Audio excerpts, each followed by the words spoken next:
Yeah, and my son live in Alabama. Yes, darling. I don't know if you'd be interested in donating to my feeding the homeless program that I'm trying to lift off of the ground. Oh,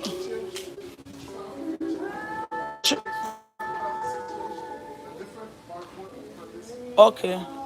So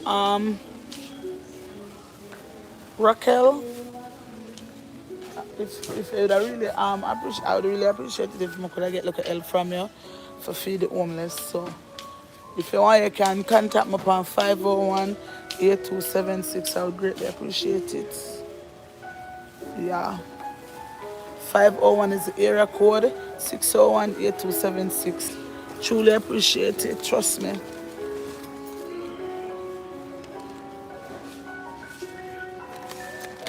You can contact me in my funds for my feed the homeless.